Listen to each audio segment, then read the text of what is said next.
그러면 시작을 하겠습니다. 안녕하십니까? 안녕하십니까? 안녕하세요. 네, HWP의 네, 반갑습니다. 네, HWP의 서울경제 서부지구에서 주최하는 영등포 종교인 대화 광장에 참석해 주셔서 진심으로 감사합니다. 저는 오늘 사회와 저장을 맡은 HWP의 고중현 위원입니다. 만나뵙게 되어서 반갑습니다. 네, 새해 힘찬 태양이 떠오른 지 얼마 안 된 것 같은데 네, 어느덧 2월을 앞두고 있죠. 네, 요한계시록 22장 17절의 말씀에 성령과 신부가 말씀하시기를 오라 하시는 자다.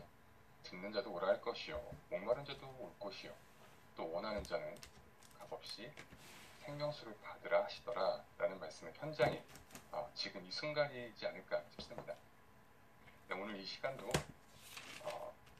주님의 말씀을 따라서 마음을 열고 이 시간 함께 해주셨으면 좋겠습니다. 네. 네, 그러면 오늘 주인공실 패널분들을 소개해드리도록 하겠습니다. 먼저 독립교단 패널입니다. 큰날 재림교회 김은가 목사님 소개해드립니다. 반갑습니다. 네, 안녕하세요. 네, 다음은 신천지 패널입니다. 신천지 스교 증거장막 성전 바돌로뮤지파 영등포교회 박재진 강사님 소개해드립니다. 반갑습니다. 반갑습니다. 안녕하세요. 네, 그럼 2023년 1월 영등포 종교인대화의 광장을 바로 시작하겠습니다. 오늘의 주제는요, 천국은 가는 것인가, 오는 것인가입니다. 네, 토론회 순서는 1부와 2부로 진행이 되고요. 1부 순서는 발제입니다. 발제는 성경을 공부를 해주시고 좌장의 발언권은 없고 발제해 주시면 되겠습니다. 발제 시간은 총 15분을 드리고요. 15분을 초과하면 좌장 중재가 있습니다. 이 점 양해 부탁드리겠습니다. 그리고 2부에서는 좌장의 추가 질문을 통해서 조금 더 깊은 얘기를 해보겠습니다. 네, 그럼 먼저 신천지 박재진 강사님께서 발제를 먼저 해주시겠습니다. 근거성구는 마태복음 6장 10절, 계시록 4장, 계시록 21장, 계시록 3장 12절입니다. 네, 맞습니다. 천국은 가는 것인가 오는 것인가 제목입니다. 먼저 이 천국에 대한 부분은 우리 모든 신앙인들에게 가장 중요한 신앙의 목적이 바로 영생과 천국을 소망하기에 신앙을 하는 줄 믿습니다. 그럼 이 천국에 대해서 정의를 먼저 내리자면 천국은 하늘에 있는 나라로 기본적으로 영계의 천국, 즉 하나님이 계시는 영의 세계의 하나님의 나라를 천국이라고 할 수 있습니다. 그럼 이 땅이 하나님이 계셨을 때는 어떠했냐? 창세기 2장 7절에서 9절에 하나님께서 에덴 동산을 창설하시고 아담과 함께 이 땅에 함께 하셨습니다. 이때는 천국이라는 명칭을 사용하지는 않으셨습니다.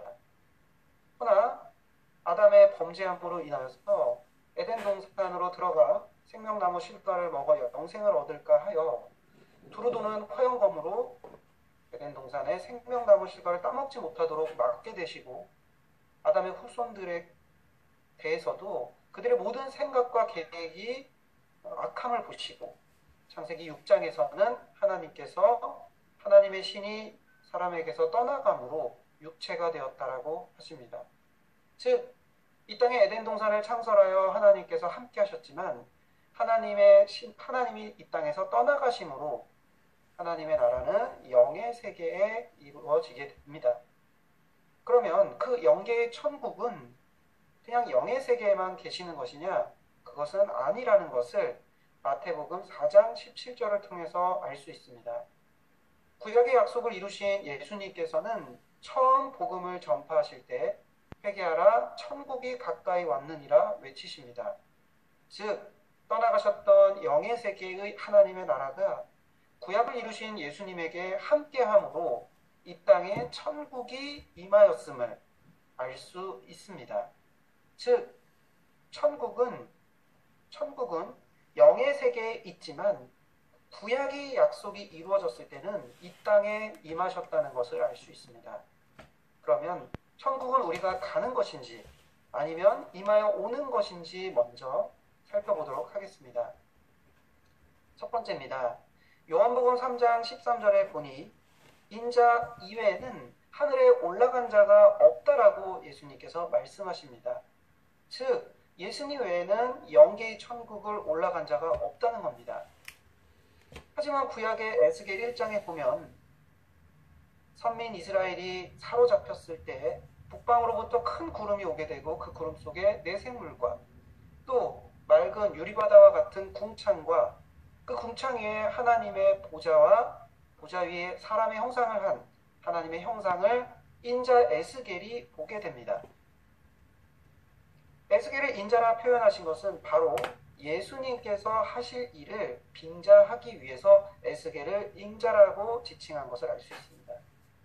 즉 초림 때 예수님의 말씀을 통해서 알 수 있는 것은 인자가 예수님 외에는 영계의 하나님의 나라를 올라간 자가 없다는 사실을 알 수 있습니다. 그럼 재림 때는 어떠하냐? 요한복음 14장에 기록된 바 예수님께서 십자가 지시기 직전에 요한복음 13, 14, 15, 16장을 통해서 새 언약을 하시고 그 성찬식에서 새 언약을 하실 때 가장 먼저 약속하신 것은 처소를 예비하실 것이다라고 약속을 하십니다. 그럼 그 새 언약 가운데 약속하신 처소가 예비되게 되면 재림 때 예수님께서 그 처소를 잠시만요. 집사장님 전화 오셔가지고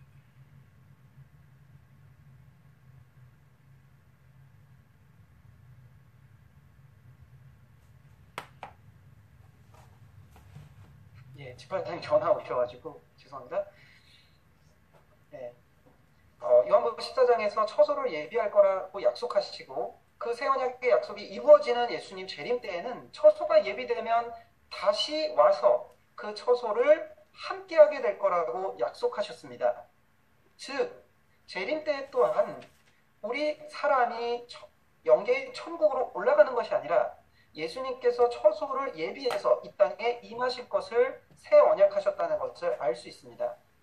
이 재림의 모든 사건들을 자세히 기록한 신약 요한계시록은 예수님이 주신 새 언약의 정수와 같은 약속으로 이 계시록이 성취될 때에 계시록 4장에서는 사도 요한이 계시록 2, 3장의 사건인 편지 보내는 사건 이후에 하늘에 열린 문이 열린 것을 보고 영계 보좌로 올라가게 됩니다.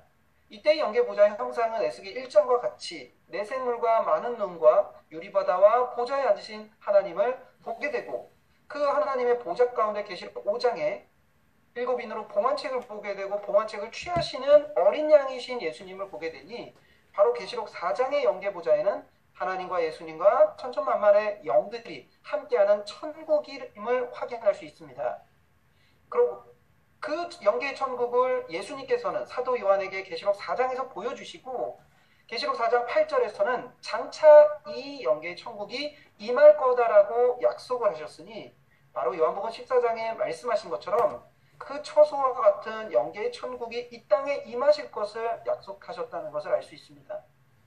계시록 3장 12절과 3장 21절에서도 하나님과 예수님과 또 거룩한 성 새 예루살렘의 이름을 이긴 자에게 기록해 주신다는 것처럼 하나님도 예수님도 영계의 천국도 또 거룩한 성 새 예루살렘 모두 이 땅 가운데 이긴 자와 함께 하실 것을 약속하셨다는 것을 알 수 있습니다.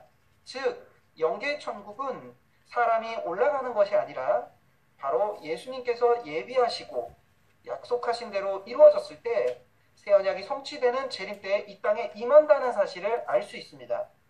그렇다면 예수님께서 예비하신 영계의 천국은 어디이며 또 그 형상은 어떠한 형상이고 이 영계의 천국은 언제 어디에 임하고 그곳에 들어가기 위해서 우리는 어떻게 해야 되는지 신약 계시록에 자세히 나와 있는데요. 임하여 오는 그 천국의 형상은 계시록 21장에 자세히 기록되어 있습니다.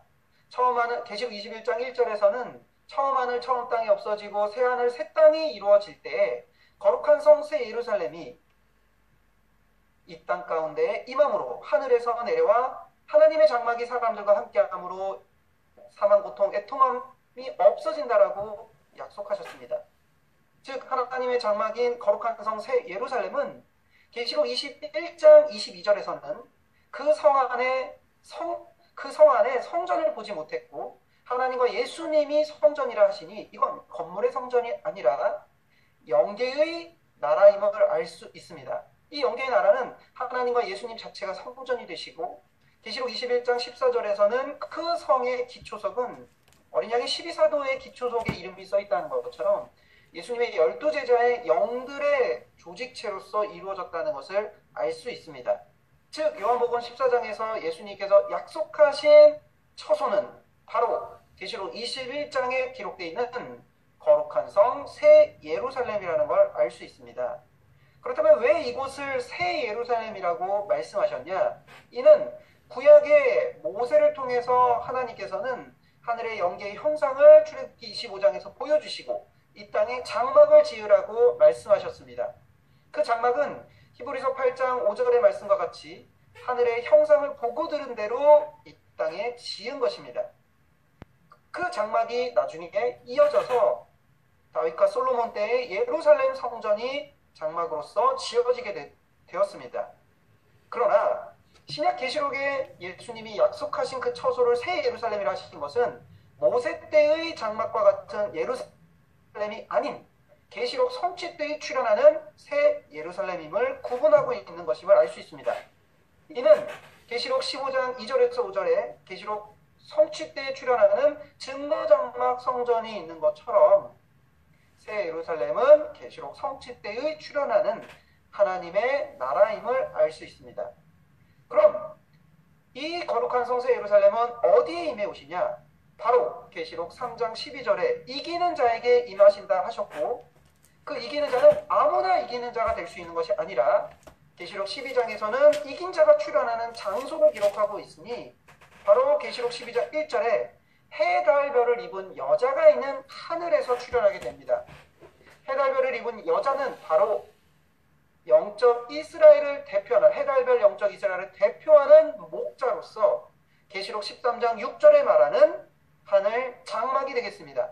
즉 이긴 자는 아무 데서나 출현할 수 있는 것이 아니라 하늘 장막에서 출현하게 되고 그 장막에서 용의 무리인 7머리 10뿔 가진 짐승과 싸워 이기는 자가 바로 계시록에 약속한 이긴 자가 되겠습니다.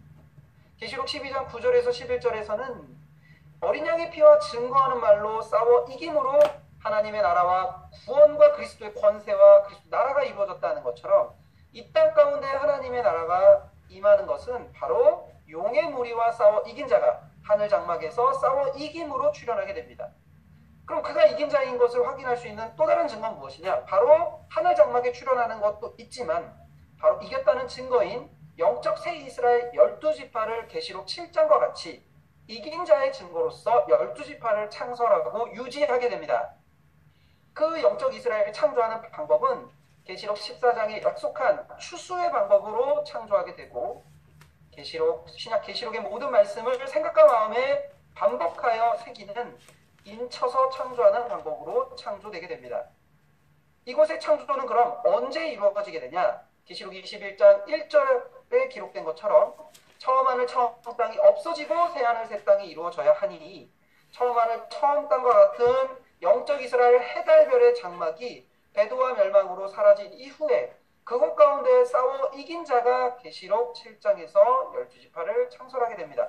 그곳의 교명은 바로 계시록 21장 1절의 약속대로 새 하늘 새 땅이 되겠습니다. 또한 계시록 15장 2절에서 5절에서는 이 땅에 짐승 7머리 10뿔 가진 자와 싸워 이김으로써 유리바다와 같은 영계보좌가 이 땅에 임하게 되고 그곳의 명칭은 증거장막 성전이라는 명칭으로 약속되어 있습니다. 즉 초림 때 구약을 예수님께서 이루셨을 때 영계의 천국이 예수님에게 한국온 것처럼 신약에 예수님께서 약속하신 이긴 자가 신약 계시록이 이루어질 때 출현함으로써 영적 새 이스라엘 12지파 새하늘 새 땅 증거장막 성전을 출수와 인치는 일로 창조함으로 이곳이 바로 영계의 천국인 거룩한 성 새 예루살렘이 임해온 장소임을 확인할 수 있습니다. 그러면 성경에 기록하고 있는 이 영계의 천국이 임한 새하늘 새 땅 증거장막 성전에 들어가기 위한 방법은 신약 계시록에 자세히 기록하고 있는데요. 바로 계시록 14장에 시온산에 하나님의 씨로 난 자들을 추수하여서 하나님과 예수님의 이름을 인을 치듯이 새김으로 하나님 말씀을 새겨주게 되고요. 그곳은 바로 12지파가 있기에 12지파 등록되어야 하고, 계시록 22장에서는 거룩한 성세 예루살렘이 임한 그 성에 들어가기 위해서는 계시록 22장 14절에 수정같이 맑은 생명수로 두루마기를 빨아 입어야만 들어갈 수 있다고 합니다. 또한 계시록 22장 18절 19절의 약속대로 계시록을 가감하지 않고 온전히 계시록의 말씀이 성취된 모든 예언과 실상을 온전히 깨달아 하나님의 뜻대로 배워야만 그곳에 참여할 수 있다고 기록되어 있습니다. 즉 성경에서 말씀하시는 그 천국은 본래 이 땅 가운데 에덴 동산에서 시작하였지만 그것을 천국으로 부르지 않았지만 아담의 범죄 이후로는 하나님의 나라가 영의 세계로 떠나가므로 영계의 천국이라고 지칭했습니다. 하지만 구약이 이루어진 초림 때 천국이 이 땅에 임한 것처럼 신약 계시록이 성취될 때 또한 영계 천국인 예수님이 예비하신 처소인 거룩한 성세 예루살렘이 이 땅 가운데 임함으로 그 때와 장소와 방법을 신약 계시록에 약속해 두므로 이 예언의 말씀을 가감하지 않는 자는 참여할 수 있도록 예수님께서 약속하셨다는 것을 알 수 있습니다. 이상 마치겠습니다. 감사합니다. 네, 발제 감사합니다. 네, 정리 잠시 해드리겠습니다. 사람은 누구나 천국에 가기 위해서 신앙을 한다고 하셨습니다. 그런데 아담이 죄를 지음으로 인해서 하나님이 이 땅에서 떠나셨기 때문에 천국은 그때부터 하늘에 있는 천국이 되었고 육신으로 보거나 맞을 수 있는 물질도 아니었다고 하셨습니다. 이후에 예수님도 요한도 천국에 갔다 오셨다고 했지만 그곳이 어디인지는 알려주지 않으셨다고 합니다. 그런데 계시록 3장 12절과 21장을 보니까 천국은 하늘뿐만 아니라 육계에 임하며 또한 계시록에서는 이 천국의 모습도 확인을 할 수 있다고 하는데요. 모세와 예수님도 하늘의 것을 보고 이 땅에 이루셨던 것처럼 주 재림 때에도 그와 같이 마귀와 싸워 이긴 약속의 목자가 있으며 그 목자가 계시록 21장과 4장에서 본 거룩한 성 새 예루살렘을 계시록 3장 12절과 같이 이루신다고 합니다. 천국은 계시록 21장에서 본 영계의 거룩한 성 새 예루살렘인데요. 이 영계의 천국은 처음 하늘 첫 번째 땅에 오지 않고 새 하늘 새 땅에 오신다고 하셨으니 천국은 가는 것이 아니라 오는 것이라고 하셨고요. 이 새 하늘 새 땅에 온다고 하셨으니 사람이 하늘로 올라가는 것이 아니라 이 땅에 하나님의 시와 예수님의 피로 창조된 곳 새 하늘 새 땅 신천지를 찾아가는 것이 임해오는 천국에 와 있는 것이라고 말씀을 해주셨습니다. 네, 이상 정리를 마치고요. 다음은 큰날 재림교회 김은혁 목사님께서 발제해 주시겠습니다. 중심 구문 성구는 누가복음 11장 17절, 마태복음 17장 11절, 사도행전 1장 6절, 요한계시록 12장 5절입니다. 네, 안녕하세요. 천국에 대해서 오는 것이냐, 가는 것이냐, 이렇게 오늘 발제를 하셨는데, 주기도문에도 말씀을 하시기를 하나님의 나라가 오는 것을 간구한다라는 내용이 주기도문에 나타나 있거든요. 제가 이해하고 있는 것은 아담과 하와가 범죄하게 되면서 이 지구의 임금이 사단에게 빼앗긴 바가 되었습니다. 그런데 이 빼앗긴 왕권을 다시 되찾기 위해서 예수님께서 십자가에서 죽으신 것이고, 그리고 그 모든 것이 완성이 될 때 주님께서 새 예루살렘을 가지고 이 지구에 오신다라는 것을 말씀을 하시는 것인데, 예수님께서 요한복음 14장에서 말씀을 하시기를 내가 너희를 위하여 처소를 예비하러 간다라고 말씀하셨습니다. 근데 그 예비하는 것이 끝나게 되면 내가 다시 올 것이다 라고 말씀을 하셨는데, 이 처소를 예비하는 것이 언제 끝나는가 하는 것이 계시록에 나타나 있습니다. 누가복음 1장에 보면 가브리엘 천사가 와서 엘리야의 사명을 설명할 때 엘리야는 주님을 위한 한 백성을 예비하게 될 것이다 라고 말하였습니다. 그래서 이 엘리야가 주님을 위한 한 백성을 예비하게 되면 그 예비가 끝나게 될 때 예수님께서 새 예루살렘과 함께 다시 오신다라는 것을 말씀하시는 것인데, 계시록 21장 2절에 가면 엘리야가 1000년 동안 신부를, 다시 말해서 새 예루살렘을 예비하는 것을 마치게 되면 그 예비가 완성되었을 때 새 예루살렘 도성이 이제 도래하게 된다라고 말씀을 하시고 있습니다. 모세가 바로에게 가서 우리가 광야길을 3일길 동안 간 다음에 우리가 하나님께 제사를 드리려고 한다라고 바로에게 말하였습니다. 시편 103편 5절에 가면 하나님께서 모세에게 그분의 길을 알려주셨다라고 기록하고 있습니다. 모세가 우리가 광야로 3일길을 가겠다라고 한 그 말은 사실상 예수님의 십자가 사건부터 3000년의 세월을 지나간 다음에 이제 우리가 하나님께 산 제사를 드릴 수 있다라는 것을 말씀하시는 것입니다. 그래서 사실상 우리가 말하는 이 재림이라고 하는 단어가 히브리서 9장 27절 28절에 나타나고 있는데요. 한 번 죽는 것은 사람에게 정하신 것이고 그 다음에는 1000년 동안의 백보자 심판이 있고 그 다음에 주님께서 죄와 상관이 없는 상태에서 두 번째 나타나신다라고 기록하고 있습니다.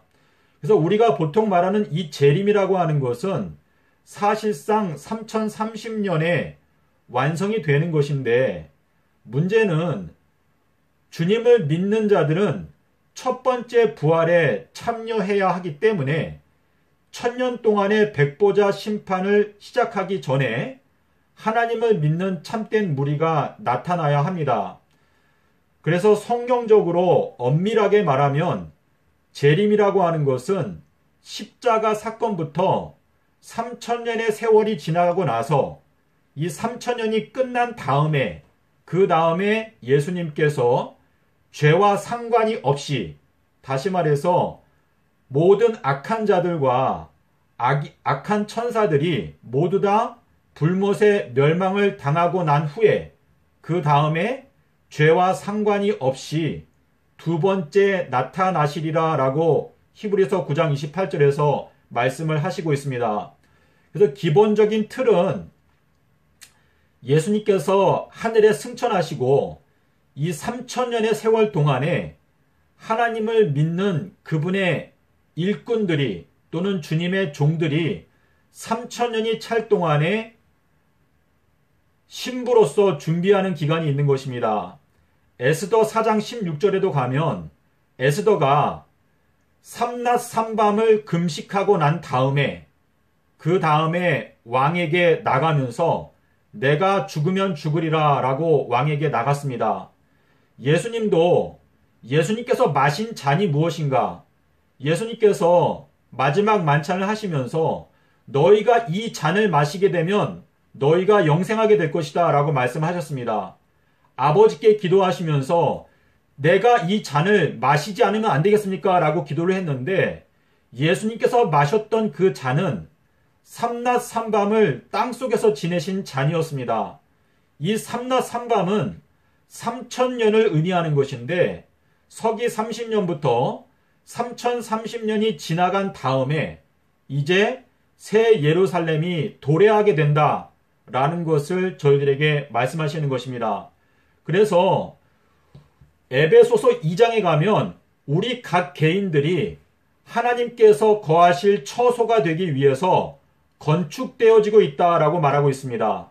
그래서 이 건축 과정은 사실상 앞으로도 1000년 동안 더 건축이 이루어지고 나서 그 다음에 새 예루살렘이 내려오게 될 때 그때에 하나님의 나라가 도래하게 된다라는 것을 성경이 분명히 말하고 있습니다.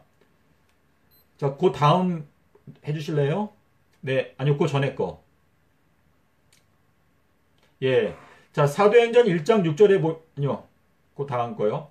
예, 예수님께서 하늘에 승천하시기 직전에 제자들이 물어보기를 이 이스라엘의 나라가 언제 회복됩니까? 라고 물어보았습니다. 근데 주님께서 마가복음 3장에서 오른손 마른 자를 회복시켜 줄 때 이 오른손이라고 하는 것은 이사야서 41장 10절에서 나의 의로운 오른손으로 너를 붙들겠다라고 말했기 때문에 의인들이 회복되는 걸 말하는 것인데 마가복음 3장 2절과 5절에 보면 안식일에 주님께서 그 오른손 마른 자를 회복시켜 주셨습니다.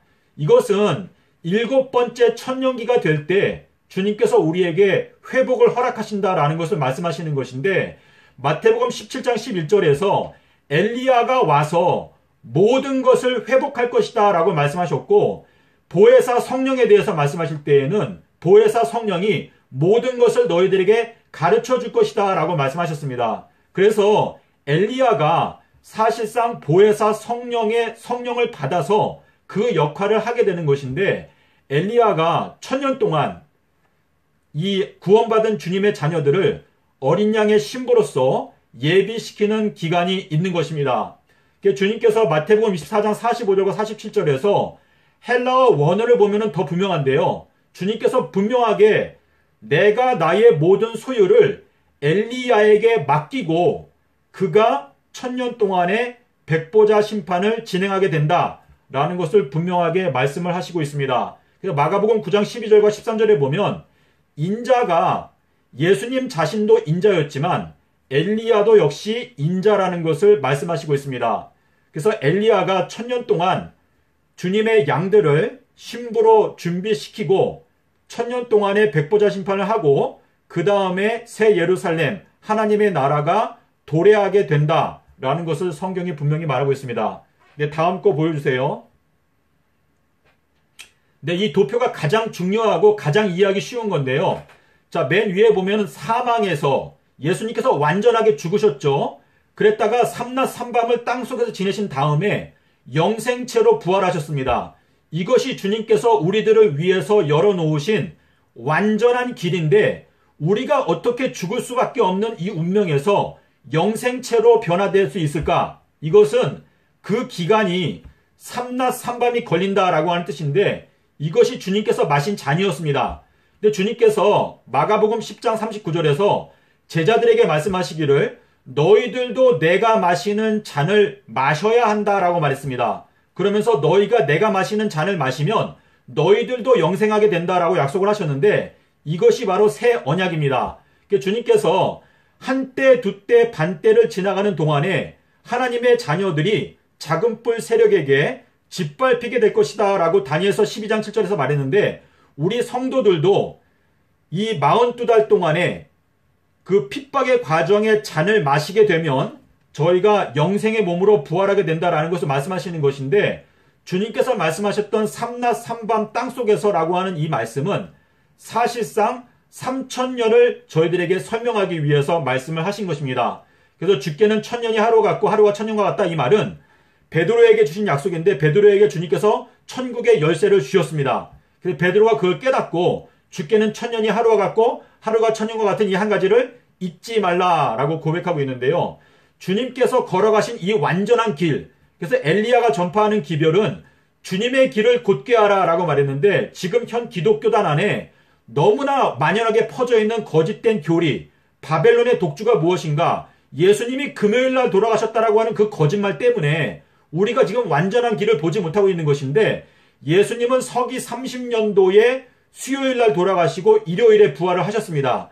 이 진리를 깨닫게 되면 예수님께서는 3000년 동안에 새 예루살렘을 건축을 하시고 그 건축이 끝나면 새 예루살렘이 이 지구로 내려오게 되는구나 하는 것을 저희가 알 수가 있고 2030년이 될 때 첫 번째 부활이 있게 된다라는 것을 우리가 분명히 알 수가 있습니다.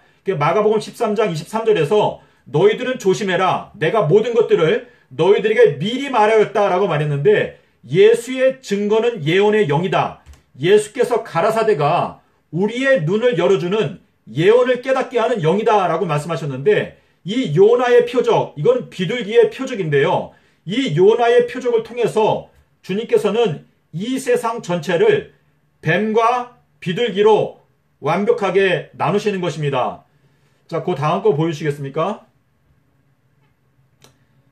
예, 여기 이제 그 마태복음 24장에 보면은요, 인자가 큰 나팔 소리와 함께 자기의 천사들을 보낼 것인데 그 천사들이 택함 받은 자들을 하늘 네 바람에서 모은다라고 기록하고 있는데요. 이 네 바람이라고 하는 것은 계시록 7장과 연관되어져 있는 것인데 이 여기에 나오는 인자가 엘리야를 말하는 것입니다. 그리고 큰 나팔 소리는 지혜를 말하는데 계시록 1장 10절하고 그리고 마태복음 3장 11절에서 내 뒤에서 들리는 큰 나팔 소리, 내 뒤에서 오시는 분은 나보다 강하시다.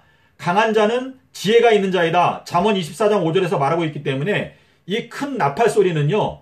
요나의 표적을 말하는 것입니다. 삼낮 삼밤 땅속에서 이것이 예수님의 나팔 소리와 같은 큰 음성인데 엘리야가 큰 나팔 소리와 함께 자기의 천사들을 보낼 것인데 택함을 받은 자, 부름을 받은 자는 많지만 택함을 받은 자는 적다라고 말했습니다. 하지만 예수님 그 베드로후서에 가면 노아 때에 구원받은 자가 적으니 숫자가 8명밖에 없다라고 말했는데 이 네 바람에서 모은다라고 하는 것은 계시록 7장에서 하나님의 종들의 이마에 인을 칠 때까지 네 바람을 붙잡고 있어라라고 말하고 있습니다. 그래서 이 네 바람을 붙잡고 있는 동안에 인을 치는 것인데 이 천사들을 보내서 그의 택한 자들을 모으는 것은 총 7년 동안에 이루어집니다. 그래서 2023년도부터 2029년도 말까지 7년의 기간 동안에 이때를 여름이라고 말하고 있고 세상 끝이라고 말하고 있고 추수 때라고 말하고 있고 추수 때는 7년 동안에 진행이 되는데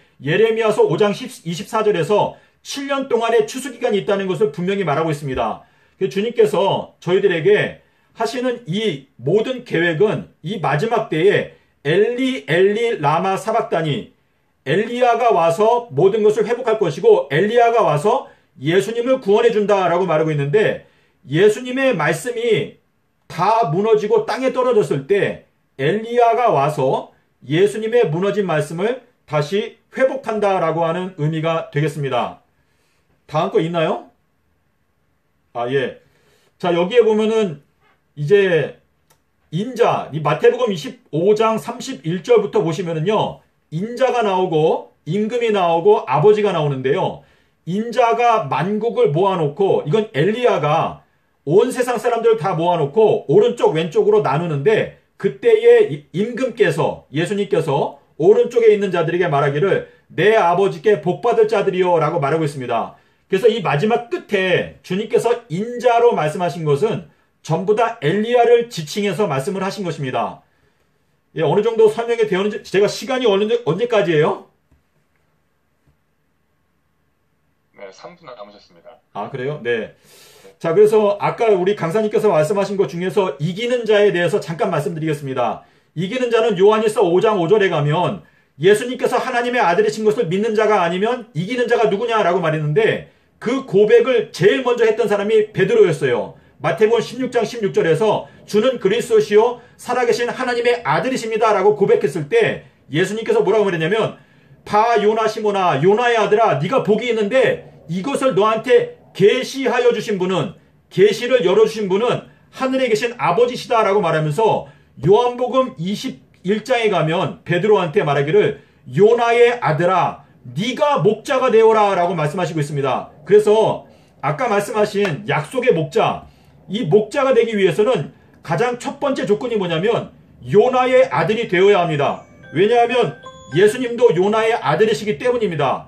예수님께서 태어나실 때부터 성령으로 잉태가 되었고 예수님께서 침례를 받을 때에도 비둘기의 성령이 내려왔는데 우리가 진짜 참된 목자가 되려면 요나의 아들이 되어야 주님께서 저희들에게 요나의 아들아 네가 목자의 일을 감당하라 라고 말씀을 하신다라고 믿습니다. 감사합니다. 네, 감사합니다. 네, 짧게 정리드리겠습니다. 목사님께서도 천국은 오는 것이라고 말씀해 주셨습니다.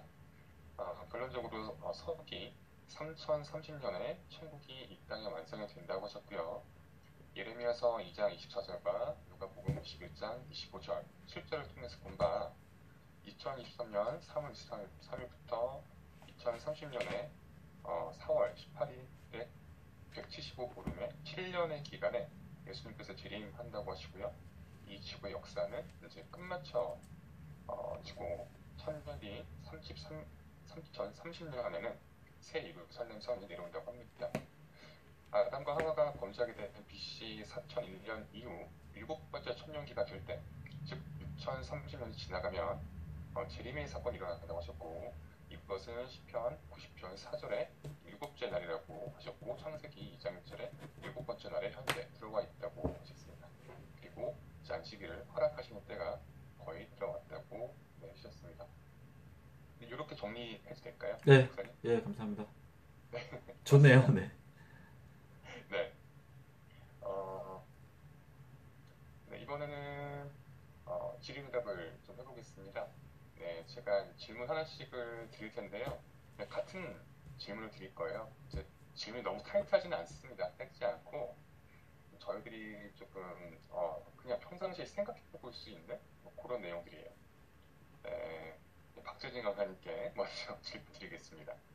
네. 천국이 이 땅에 온다고 결론을 주셨어요. 천국이 이 땅에 온다고 하는 것이라면, 그럼 먼저 돌아가신 영혼들이나 기독교가 아닌 뭐 무신앙이라든지 다른 종교를 믿는 분들은 좀 억울할 것 같은데, 그분들은 혹시 어떻게 되는 걸까요? 네. 계시록 20장 4절에 보면 4절부터 6절까지 기록된 바, 짐승과 싸워 이긴 자들이 살아서 그리스도로 더불어 이 땅에서 1000년 동안 왕노릇한다 하셨습니다. 즉 계시록 7장에 입맞은 12지파 나라와 제사장은 1000년 동안 왕노릇하며 나라와 제사장으로 말씀을 전하게 됩니다. 그 이후에 계시록 20장에서는 백보자 심판을 통해서 죽은 자의 영들과 육체들까지도 심판을 하신다는 것을 약속합니다. 즉 신약 계시록이 성취됐을 때 이 땅에 천국에 임했지만, 천국에 임하다 하여서 모든 게 끝나는 것이 아니라 그 천국에 들어갈 수 있도록 가르치는 사람들이 있고요. 이들의 역할을 계시록 22장 1절 2절 내용들을 보면 그 거룩한 성 안에 생명나무가 있어서 생명나무 잎사귀들이 만국을 소송하기 위해서 있다고 합니다. 즉 그 천년의 백보자 심판 때까지 심판받지 않도록 만국을 소송하는 역할을 거룩한 성에 있는 생명나무와 같은 조직체가 함께 역사한다는 것을 알 수 있습니다. 이는 이 땅에 있는 육체들에게 해당하는 내용이고요. 육체가 죽은 자에 대한 내용은 베드로전서 4장 6절에 보면 예수님께서 죽은 자들에게 복음을 전파하되 그들이 육체로는 사람처럼 심판을 받았지만 영으로는 하나님처럼 살게 하기 위해서 예수님께서 영의 세계에서 복음을 전파한다 하셨습니다. 그들에게도 백보자 심판 이전까지는 복음 전파에 기간이 있기 때문에 기회가 있다고 볼 수 있습니다. 이상입니다. 네, 다들 감사합니다. 네, 이번에는 김은영 목사님께도 동일한 질문을 드리겠습니다. 목사님께서도 천국은 이 땅에 온다고 하셨어요. 그러면 천국이 이 땅에 온다고 하는 것이라면 먼저 돌아가신 영혼들이나 기독교가 아닌 분들은 좀 억울할 것 같은데, 그분들은 어떻게 되는지 답변 부탁드리겠습니다. 제가 믿고 있는 거는요, 전도서에 보면 하나님께서 사람의 마음을 창조하실 때부터 영원한 생명을 사모하는 마음을 주셨다라고 기록하고 있습니다. 이 사람의 이 존재 자체가 하나님의 형상을 닮아서 창조를 받았기 때문에 그 사람이 예를 들어서 성경이라고 하는 성경책이 전혀 없다고 하더라도 그 마음 속에 하나님 영생을 사모하는 마음 또는 신적인 존재에 대한 순경심이 누구나 있다고 생각합니다. 그리고 로마서 1장에 보면 창세로부터, 이거는 맨 처음 창조받을 때부터 그의 보이지 아니하는 것들 곧 그의 영원하신 능력과 신성이 그 만드신 만물에 분명히 보여 알게 되나니라고 기록하고 있거든요. 그래서 우리가 인간적으로 생각할 때 태어날 때부터 기독교가 아닌 사람은 억울해서 어떡하나 이렇게 질문할 수 있는데요. 하나님의 판단력은 저는 실수가 없으시고 정확하다고 생각합니다. 그래서 어떤 환경에서 태어났든지 그 사람의 마음 가운데 역사하시는 전능자께서 계시기 때문에 그 사람의 운명에 대해서 분명하게 판단하시고 결정하신다라고 생각이 되고요. 누가복음 13장 32절에 보면 주님께서 분명히 말씀하시기를 오늘과 내일 정확하게 2000년의 기간 동안에 내가 병을 고치고 귀신을 쫓아내는 일을 완료하겠다라고 말씀을 하셨습니다. 그래서 2030년이 되면 사실상 주님께서 병을 고치거나 귀신을 쫓아내는 일은 그때로 완료가 되는 것이고, 그리고 1000년 동안에는 악한 자들은 살지 못하고 오직 첫 번째 부활에 참여한 사람들이 그 1000년의 기간 동안에 어린 양의 아내로서 준비가 되는 기간이 있다라고 저는 믿고 있습니다. 예, 여기까지입니다. 네, 감사합니다. 두 분의 답변이 다 저한테는 개인적으로 소망이